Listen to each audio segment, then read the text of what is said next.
नमस्कार दोस्तों, welcome back to inform filtered. आज हम बात करेंगे महाराष्ट्र के एक बहुत ही स्ट्रैटेजिक और रैपिडली प्रोग्रेसिंग प्रोजेक्ट की, रेवास करंजा क्रिक ब्रिज। एक ऐसा मेगा कोस्टल इंफ्रा प्रोजेक्ट जो सिर्फ एक ब्रिज नहीं बल्कि एमएमआर रीजन और कोकन कनेक्टिविटी का फ्यूचर रीडिफाइन कर सकता है। रेवास करंजा क्रिक ब्रिज का स्टार्टिंग पॉइंट है करंजा साइट यानी उरण तालुका के पास नवी मुंबई रीजन में। ब्रिज का नॉर्थन एंड करंजा विलेज और करंजा जेटी के आसपास डेवलप हो रहा है, जो directly JNPT port, Dronagiri node और नवी मुंबई के रैपिडली एक्सपांडिंग लॉजिस्टिक बेल्ट से कनेक्टेड है। यहाँ से प्रोजेक्ट का लगभग 5.13 किलोमीटर लंबा अप्रोच रोड डेवलप किया जा रहा है। उसके बाद आता है प्रोजेक्ट का सबसे आइकॉनिक सेक्शन, एक्चुअल क्रिक क्रॉसिंग। लगभग 2.04 किलोमीटर लंबा एलिवेटेड ब्रिज रेवास करंजा क्रिक के ऊपर बनेगा। यहाँ ब्रिज 1.71 किलोमीटर के एलिवेटेड स्टिल्ट अप्रोच के थ्रू वेटलैंड्स और मड फ्लैट्स को क्रॉस करता हुआ रेवास विलेज और रेवास जेटी रीजन से कनेक्ट होगा। इसके बाद डायरेक्ट हाईवे कनेक्टिविटी मिलेगी अलीबाग, मांडवा, किहिम, थाल जैसे कोस्टल डेस्टिनेशन तक। अगर प्रोजेक्ट स्पेसिफिकेशन की बात करें तो इसका टोटल लेंथ है लगभग 10.65 किलोमीटर। ब्रिज और अप्रोचेस मिलकर यह एक मेजर कोस्टल हाईवे स्ट्रक्चर होगा, जो जेएनपीटी और अलीबाग के बीच की दूरी को लगभग आधा कर देगा।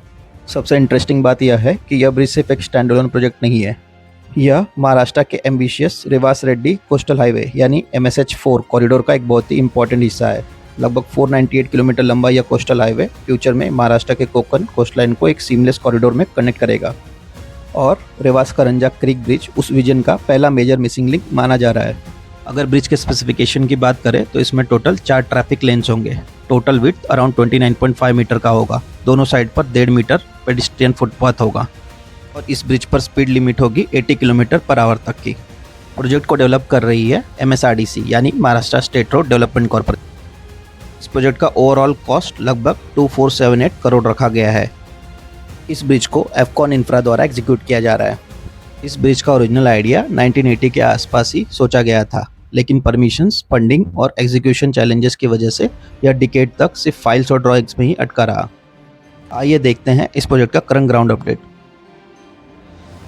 अगर प्रोजेक्ट करंट कंस्ट्रक्शन प्रोग्रेस की बात करें तो करंजा साइड के अप्रोच रोड सेक्शन पर अभी तक ग्राउंड लेवल पर कोई मेजर कंस्ट्रक्शन एक्टिविटी शुरू होते हुए नजर नहीं आती है।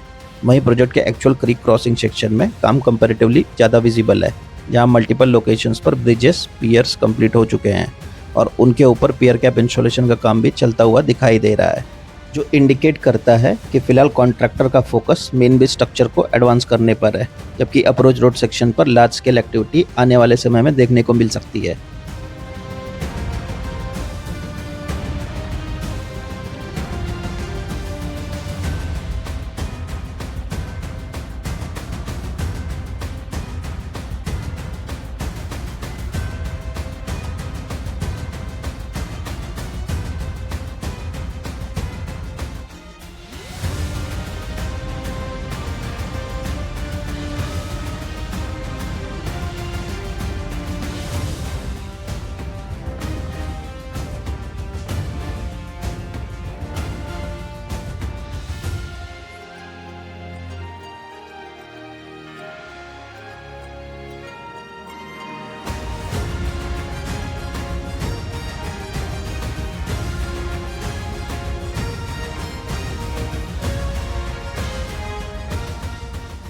वहीं अगर रेवास साइड की बात करें तो इस तरफ भी फिलहाल किसी बड़े ग्राउंड लेवल कंस्ट्रक्शन वर्क की शुरुआत होते हुए नजर नहीं आती है।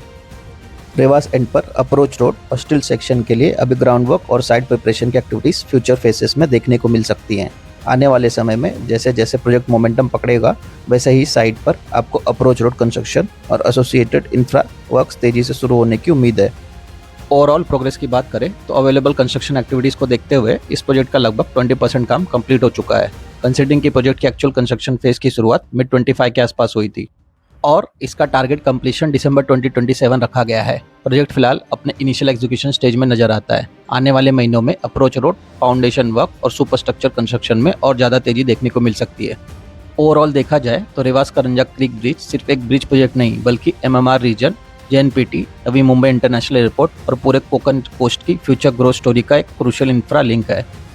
अब देखना यह होगा कि लगभग 40 साल पुराना यह सपना कितनी तेजी से रियलिटी में बदलता है और कंप्लीशन के बाद महाराष्ट्र के कोस्टल रीजन की कनेक्टिविटी को किस हद तक ट्रांसफॉर्म करता है।